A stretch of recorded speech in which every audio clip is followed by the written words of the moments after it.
दस्तावेज है, दरअसल ये देश के किसानों, गरीबों, मजदूरों की उम्मीदों का स्मारक है।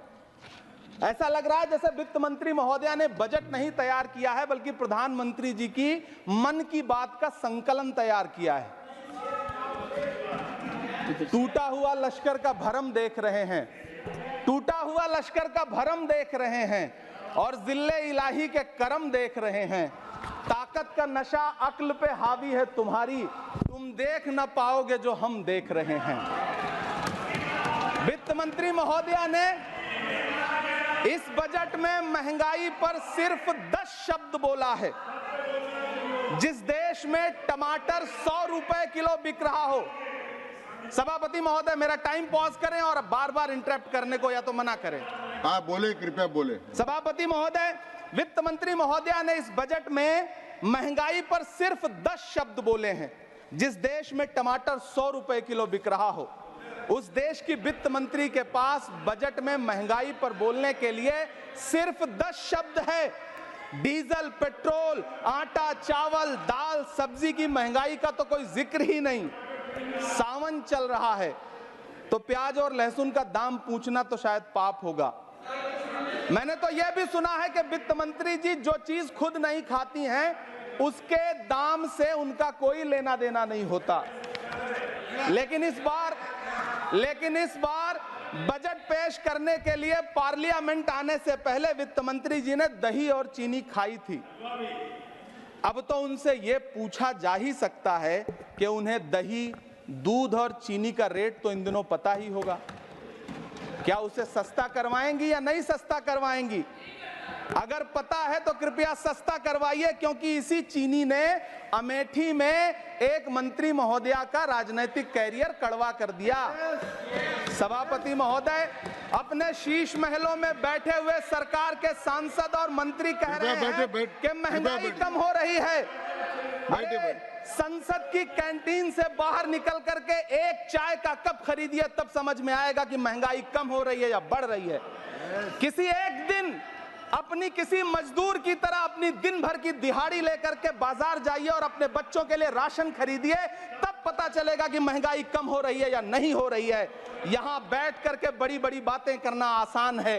ये चूनर धानी धानी भूल जाते, ये पुरवा की रवानी भूल जाते, जो आकर 4 दिन गांव में रहते तो सारी लंतरानी भूल जाते। सभापति महोदय, इलेक्टोरल बॉन्ड खरीदने के नाम छुपाने वाली सरकार, इलेक्टोरल बॉन्ड खरीदने वालों के नाम छुपाने वाली सरकार इन दिनों आम के ठेला लगाने वालों के नाम जानना चाहती है। मुझे तो होटलों, ढाबों या आम के ठेलों पर नेम प्लेट लगवाने वालों से पूछना है कि कभी खून की बोतल पर देखा है किसी का नाम लिखा हुआ? मुझे पूछना है कि क्या कोरोना के दौरान अपनी उखड़ती हुई सांसों के लिए ऑक्सीजन तलाशने वाले किसी इंसान ने ऑक्सीजन लाने वाले किसी इंसान से पूछा था कि ऑक्सीजन लाने वाला इंसान हिंदू है या मुसलमान है?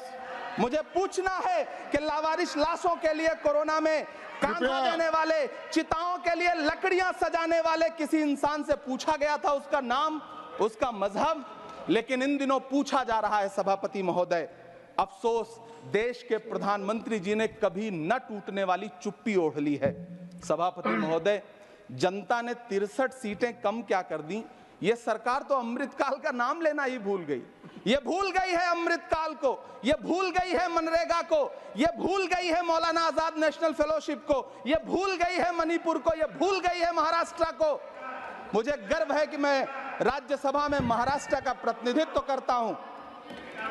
महाराष्ट्र जो देश की आर्थिक राजधानी है, जो टोटल कॉर्पोरेट टैक्स का 40%, इनकम टैक्स का 32% और जीएसटी का 20% इस देश को देता है, उस महाराष्ट्र के लिए इस बजट में एक शब्द नहीं है। सभापति महोदय, आखिर महाराष्ट्र से किस बात का बदला लिया जा रहा है? महाराष्ट्र ने लोकसभा चुनाव में बाबा साहब अम्बेडकर के संविधान को बचाने के लिए वोट क्या कर दिया? प्रधानमंत्री जी तो महाराष्ट्र से बदला लेने पर उतर आए। अब तो शायद उन्हें याद भी ना हो यवतमाल का वो दाभड़ी गांव, जहां 20 मार्च 2014 को वो किसानों के साथ चाय पर चर्चा करने गए थे और उनकी किस्मत बदलने के सपने दिखाए थे। उसी यवतमाल में पिछले 6 महीने में 132 किसानों ने आत्महत्या की है। सभापति महोदय, महाराष्ट्र में हर महीने 209 किसान आत्महत्या कर रहे हैं। राज्य सरकार द्वारा सौंपा गया आंकड़ा बताता है कि 1 जनवरी से 31 मई के बीच 1046 किसानों ने आत्महत्या की है। लेकिन अफसोस, इस बजट में महाराष्ट्र के किसानों के लिए कुछ भी नहीं है। किसानों से चिढ़ी हुई सरकार ने बजट में किसानों के एमएसपी की लीगल गारंटी नहीं दी। लेकिन याद रखिएगा, जो किसान का नहीं वो हिंदुस्तान का नहीं। सभापति महोदय, मुझे वित्त मंत्री जी से पूछना है कि वो जो कुछ साल पहले 100 स्मार्ट